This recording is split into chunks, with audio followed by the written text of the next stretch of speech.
Pelo Espírito Santo eu posso fazer o bem segundo Deus, e só na vida eterna é que a escolha está definida. Como é que a gente resolve essa confusão toda? Como é que a gente lida?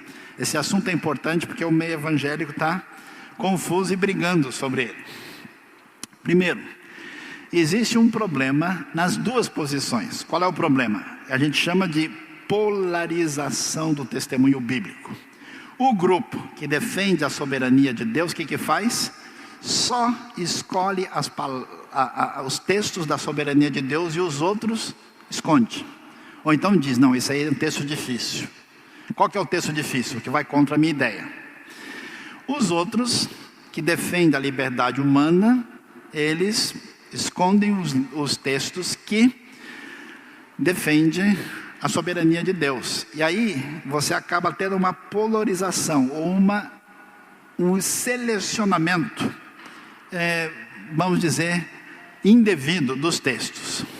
Depois, o modelo teológico condutor da teologia. Qual é o nosso jeito de pensar?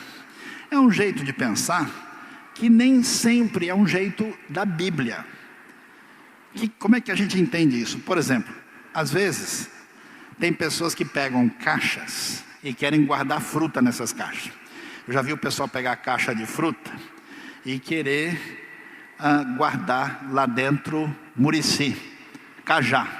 Aí cai tudo, porque a fruta é pequena, né? Fica os buracos lá embaixo, metade da caixa. Porque a fruta não cabe na caixa, mas a pessoa quer pôr na caixa. Ou então ele pega uma jaca, uma melancia, põe na caixa e quebra a caixa. E tem gente que faz a mesma coisa. Ele tem um jeito de pensar que a palavra de Deus tem que entrar, cabendo ou não cabendo. Então, por exemplo, quem é Jesus? Ele é divino ou é humano? Ele é divino e humano. A Bíblia é palavra humana ou palavra divina? Ela é palavra humana. A linguagem que está lá não é linguagem dos anjos, é grego, hebraico, aramaico. E a palavra divina. Deus é um ou é três? É um só ser em três pessoas. Por quê? Porque o pensamento bíblico mantém o que a gente chama de tensões. E, por exemplo, a santidade de Deus não é o contrário do seu amor. Ah não, se Deus é bondoso e amoroso, Ele não vai condenar ninguém. Ah, se Deus é santo, Ele vai arrebentar todo mundo. Por quê? Na verdade, as coisas não estão em contradição, elas são um contraponto. Ser contraponto é diferente de ser contradição. Por isso, na Bíblia, o jeito de pensar é diferente. O jeito de pensar da Bíblia parece a geleia de pimenta da cabana do sol. É doce e apimentado ao mesmo tempo. Quer dizer que Deus é soberano e o ser humano é responsável e livre ao mesmo tempo. Então, o modelo lógico condutor de muita gente é uma camisa de força. É uma caixa onde não cabe a melancia. Toda vez que põe, quebra. Aí, quando quebra a caixa, o sujeito vai quebrar a cabeça do outro. Por isso, os textos e teologias na Bíblia apresentam ênfase diferente. Por exemplo, Hebreus. Hebreus enfatiza muito o quê? A responsabilidade humana. Olha, se vocês abandonam a Cristo e voltam atrás, eu vou dizer para vocês que o prejuízo é grande. Vocês lembram o que aconteceu no passado? Vocês sabem que Esaú buscou arrependimento e não conseguiu? A ideia de Hebreus não é assim que a pessoa pode ficar do jeito que está, porque se Deus escolheu ele vai dar tudo certo. Hebreus enfatiza a responsabilidade humana. Já o livro de Romanos enfatiza o quê? Muito a soberania de Deus. Não depende de quem quer ou de quem corre, mas de Deus de usar a sua misericórdia. Os textos de Efésios, nós vamos ver também enfatizando a soberania de Deus. O Evangelho de João enfatiza os dois. Que Deus, não foi vocês que me escolheram, mas eu os escolhi para que vocês possam ir e dar fruto. Mas a vara, os que permanecem, os ramos que permanecem em mim, esses dão muito fruto. Existe uma ênfase nas duas realidades. No Antigo Testamento, a gente vai ver também que existe ênfase na ação soberana de Deus e ênfase na responsabilidade humana. Quer ver uma coisa interessante? A Bíblia diz que quem foi que endureceu o coração do faraó? Deus endureceu. Versículos abaixo diz o quê? Que o faraó endureceu o seu próprio coração. Quando você crê em Jesus, o que foi que aconteceu? Foi você que abriu o coração? Ou foi o Espírito Santo que convenceu você? Foram os dois. Você não se converteu automaticamente. Nem sei o que foi que eu fiz. O que foi que eu fiz mesmo? Eu encontrei um sujeito assim que dormiu o culto todo. Acordou na pregação, assim, terminou, ele acordou, estava tendo um apelo. Aí levantou a mão e foi lá na frente. Aí o cara falou, esse é predestinado mesmo. Ele dormiu a pregação toda e mesmo assim se converteu. Aí ele ganhou uma Bíblia. Semana seguinte ele estava com uma Bíblia encapada numa propaganda de cigarro. Ficou um mês na igreja e desapareceu. Então você vê que a coisa realmente não funcionou. Então, nós temos variação. E qual que é o perigo? Quando a pessoa exagera na direção da soberania divina unicamente, ele pode cair no fatalismo. Se eu sou assim é porque Deus quer. Eu conheci gente que vivia uma vida, fala, olha, não cai uma folha da árvore sem a vontade de Deus. Então, se eu estou usando cocaína, é porque Deus de alguma maneira tem algum plano nisso. Eu encontrei um indivíduo fora da igreja, vivendo uma vida totalmente errada. Eu perguntei para ele, mas você não acha que você deveria voltar para o Senhor agora? Ele falou, não posso voltar, só quando Deus determinar. Só quando Deus me tocar é que eu volto. Eu falei, eu acho que você tem que se tocar, viu? Porque o negócio não é bem assim não. Determinismo, fatalismo. E do outro lado, quando a soberania de Deus é excluída, existe só decisão humana e liberdade humana, a tendência é cair no humanismo e universalismo. É como se Deus não determinasse nada, Deus nem fosse o Deus da Bíblia, e a tendência é ir na direção errada. Quais são os problemas sérios? Se é verdade que eu determino tudo, isso quer dizer que eu tenho a vontade absoluta do universo. Deus me orienta, o diabo me tenta, mas quem decide sou eu. Sou o rei do pedaço. Será que é assim? Eu me salvo no final das contas, porque eu fui fiel, eu permaneci, eu fiz. Por isso que é muito comum esse famoso crente santarrão, né, que acha que ele é o rei da cocada preta assim na igreja. Ele põe uma panca porque ele acredita na justiça própria. E nunca estarei seguro, porque se eu vou perder a salvação, perco quando? Quando eu fico nervoso no trânsito, quando o sujeito me fecha? E aí ela volta quando? Quando baixa o calor? Como é que funciona? Por isso que quem pensa assim quase sempre cai no legalismo. Se eu determino as coisas, Deus não é soberano e nem recebe glória. Na prática eu sigo um enfoque humanista e dá a impressão que eu sou moralmente neutro, que eu simplesmente tomo essa posição a partir de mim mesmo. Problemas dos calvinistas. Se Deus determina tudo e o ser humano não participa, será que Deus pode ser considerado injusto? Deus tem um favoritismo, escolhe a pessoa assim do nada? Será que tem gente que quer ir para o céu, bate na porta, pede para entrar, Deus diz, não, você não está na lista, feio, vai embora. É assim? Não pode ser. Será que, se for um determinismo, será que eu não tenho escolha nenhuma? Eu conheci gente que falava assim, se eu tiver que ir um dia, Deus vai me levar, porque Ele é que decide. Se é verdade, como muitos influenciados por um ultra-calvinismo fizeram, não é necessário nem pregar o Evangelho. Quando William Carey quis começar o seu movimento missionário, o pastor da sua igreja falou assim, quando Deus quiser salvar os pagãos, Ele vai fazer isso, não é precisar de um indivíduo como você, que aliás na época era sapateiro. Eu não preciso me santificar, porque eu vou estar lá, eu já estou classificado, eu jogo pelo empate, eu vou para o céu mesmo, vou segurar o 0-0, vou esperar o apito final. Será que alguém pode ser condenado, já que Deus decide tudo? E se é verdade que ninguém corre perigo nenhum, por que tantas vezes o Novo Testamento diz, cuidado, Vigie, preste atenção. Se tem tanta advertência, será verdade que não existe perigo nenhum? Então, como é que a gente pensa sobre isso? O problema do modelo teológico. Vamos ver lá. Aquilo que a gente mencionou um pouquinho.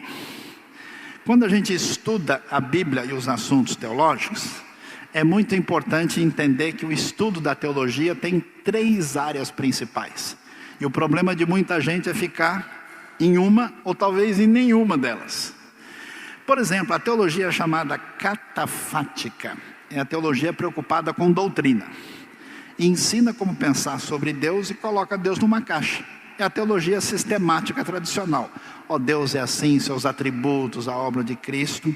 Isso é bom, é importante, mas tem os seus limites. A outra ideia de teologia que aparece no verdinho aí, a teologia pietista devocional, enfatiza a vida diária com o Senhor, a oração, a dedicação, interpreta Deus através da experiência. Vocês já descobriram, né? Que tem muita igreja que só tem experiência e tem outra que só tem estudo racional. E existe o que a gente chama de teologia apofática, que enfatiza o mistério, ou seja, não afirma uma série de coisas sobre as quais a gente não sabe direito. Uma coisa que é misteriosa não é irracional, ela é além da razão. Ela é admirável, é como uma criança contemplando o seu pai, a sua mãe, falando coisas que ela não consegue acompanhar.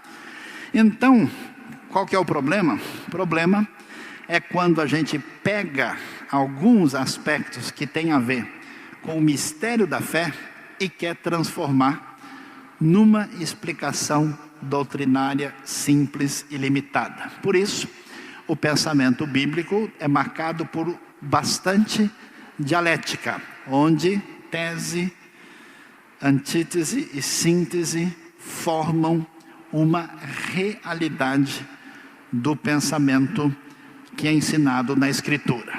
O que a gente precisa entender? É necessário, nesse assunto, manter uma posição de equilíbrio. Toda vez que você quiser praticar a teologia do Saci Pererê, que é a teologia de uma perna só, ficar só com um lado, você vai se dar mal. O Saci Pererê não bate nem escanteio. Você sabe que é complicado a situação dele. O que a gente tem que entender? Não dá para abrir mão do conceito bíblico sobre a soberania de Deus. Isso é mudar o próprio conceito de Deus. Eu conheço gente tão arminiana que eles de fato chegam ao ponto de dizer que Deus quase que se aposentou, ele não faz mais nada. Não dá para abrir mão de que a salvação é pela fé e pela graça. Amém, irmãos? Senão a pessoa se salva a si mesmo. Não dá para abrir mão da responsabilidade humana. Não dá para você cair num fatalismo. Eu conheci um sujeito que dizia, vamos orar? Olha, orar não faz nada. É um jeito de submeter debaixo da soberania de Deus, porque Deus nunca vai mudar nada por qualquer atitude humana. Eu nunca vi isso em nenhum texto bíblico. E não dá para abrir mão da segurança da salvação em Cristo. O que a gente deve fazer? Como é que eu lido com a Bíblia? Eu preciso ler o texto bíblico que eu vou ensinar, que eu vou pregar, que eu vou aprender, fazer exegese e respeitar o texto. Como assim, pastor? Simples. Se eu vou ler Hebreus, não pregue Calvino em Hebreus, pregue Hebreus. O livro foi escrito para produzir advertência e não teologia do século XVI. Se eu vou ler Romanos 11, não pregue Wesley em Romanos 11. O texto foi escrito com outro objetivo: respeite a Bíblia. Não contrabandeie teologia específica para dentro de um texto. Fale o que o texto está dizendo. Mas a pessoa vai ter problema. Amém. Quanto mais problemas as pessoas tiverem, mais sérias elas vão se tornar procurando conhecer e se aprofundar na palavra de Deus. A mensagem de Deus não existe para ser um Dorflex espiritual, para as pessoas saírem da igreja, estou calmo agora, estou feliz, né? Não, é para a pessoa entender. Permite a tensão dialética. A teologia bíblica aceita que duas ideias aparentemente diferentes têm que conviver numa relação chamada dialética. O texto bíblico não pode ficar preso a caixas. É aquela coisa difícil, que a pessoa é tão presa numa caixa, que ele lê o texto e prega o que ele sempre pensou. Então, para que o texto? E entenda que a questão envolve aquilo que vai além da nossa razão. Numa perspectiva bíblica, a gente precisa manter a tensão entre certas ideias, não resolver tudo racionalmente, que a gente não vai conseguir, entender a função do texto que foi escrito e obedecer à recomendação dele. Se o texto foi escrito para fazer as pessoas orarem, é para fazer as pessoas orarem. Se ele foi escrito para a gente fazer missões, é para fazer missões. Entender a complexidade de certos temas. Você não vai resolver tudo porque você não sabe. Ponto final. Não adianta ficar procurando chifre em cabeça de cavalo, porque você é limitado. Descobrir o que é fundamental no texto e escutar o texto e jamais forçar o texto a dizer aquilo que ele não quis dizer. Como é que a gente termina? Depois de entender todo esse cenário, qual é o valor prático disso? Nós podemos e devemos respeitar o que é sagrado nas Escrituras, aquilo que é a palavra divina e a sabedoria de Deus. Para nós precisamos entender que é uma coisa muito valiosa deslocar essa questão para a vida prática. Porque veja bem, por exemplo, às vezes a pessoa estuda escatologia com que finalidade? De descobrir o RG do anticristo, para saber que time ele torce. Eu tenho algumas sugestões, depois eu posso falar pessoalmente para alguns, né? Mas o objetivo da Bíblia, falar de escatologia, é o quê? Produzir vida piedosa nas pessoas que seguem a Jesus. Então, às vezes a pessoa faz um estudo com um foco diferente. E isso tem que ser deslocado para a vida. Valorizar a unidade do corpo. O que quer dizer isso? É muito complicado quando o povo de Deus começa a brigar por coisa menos importante, a se dividir por questões secundárias. É necessário ter maior tolerância. A gente precisa ser unido naquilo que é essencial e tolerante naquilo que é secundário. Se uma pessoa tem uma visão diferente sobre um tema secundário, amém. A gente conversa, discute isso de maneira amadurecida e respeita o jeito diferente de pensar. Crescer em humildade diante da amplitude daquilo que envolve o conhecimento de Deus e sempre estar preocupado não em ter a razão talvez absoluta, não de achar que entendeu completamente o assunto, mas de glorificar a Deus e ser obediente à sua vontade. Deus abençoe a nossa vida e que Ele encaminhe a sua vida na direção certa e que você escolha o caminho que Ele tem para nós. Amém? Deus nos abençoe. Louvado seja Deus nesta manhã.